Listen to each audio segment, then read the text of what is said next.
গণতান্ত্রিক পদ্ধতিতে নির্বাচিত সরকার এর আনুগত্য করা কতটুকু জরুরি? আমাকে আটকাতে চেয়েছেন, তাই না? একটা প্রশ্নটা খোলাসা করি আমার মতো করে প্রশ্ন করে উত্তর দিই, তাহলে ভালো হবে। আঙ্কেল, এরা দাঁড়ায় থাকবে, বুঝছেন? এদিকে শুনেন,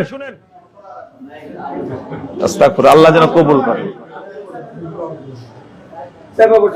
গণতান্ত্রিক ভাবে নির্বাচিত এরা যদি গণতন্ত্র হারামি হয়, নির্বাচিত ব্যক্তিরা যদি নাজায়েজে হয়, জালসায় এরা কিভাবে প্রধান অতিথি হয়, এইটা প্রশ্ন করবে না, তাই না?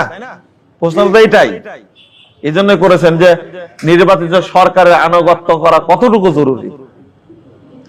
শুনেন, যারা মুশরিক, যেমন আবু তালেব যতদিন বেঁচে ছিল ততদিন তার তত্ত্বাবধানে মুহাম্মদ সাল্লাল্লাহু আলাইহি সাল্লাম দাওয়াতি কাজ করেছেন। কি ও মুসলিম ছিল না মুশরিক ছিল? এটা জায়েজ না নাজায়েজ? হ্যাঁ, এটা বুঝেন না কেন আপনি? যদি তাদেরকে ব্যবহার করে ইসলামের সেবা নিতে পারে, আপনি নেন। ইসলামের 12টা বাজায় না, ইসলামের সেবা নেন তাদের কাছ থেকে। আপনি জানেন, বলতে পারেন আল্লাহ রাসূল হিজরত করেছেন কার সহযোগিতায়? কার? এ ছিল মুসলিম, ও ছিল খ্রিস্টান, বিশ্বস্ত মানুষ, তাকে দেয়া উট দুইটা আগে পাঠাই দিয়েছিলেন। এগুলো জানেন না আপনারা, তাই না? এগুলো ওয়াজ করে কি লাভ? আপনি সহযোগিতা নেন তাদের দ্বারা, তাদের সাথে আপনি অ্যাড হবেন কেন?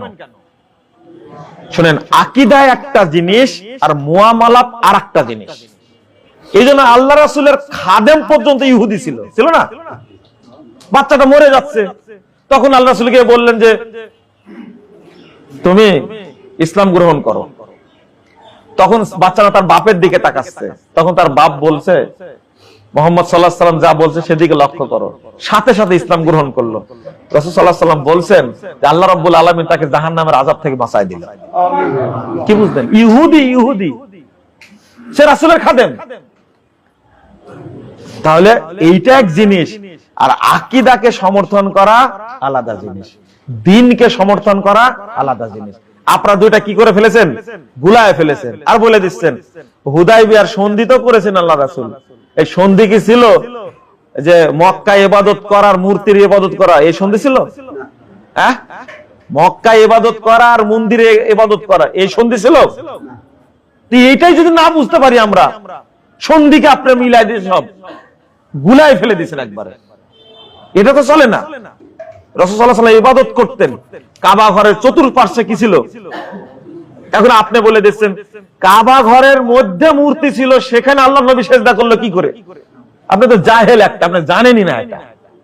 কাবা ঘরের ভিতরে মূর্তি ছিল না, মূর্তি ছিল হাউলাল কাবা, কাবার চতুর্পার্শ্বে। ইবাদত করতেন কোথায়? কাবার ভিতরে। এইটা যদি কমন সেন্স না থাকে, আর আপনি বলছেন কাবার মধ্যেই মূর্তি ছিল, আল্লাহর নবী সেখানেই সালাত পড়তেন, আপনি জাহেল নাতে কি? হাউলাল কাবা, কাবার চতুর্পার্শ্বে ছিল।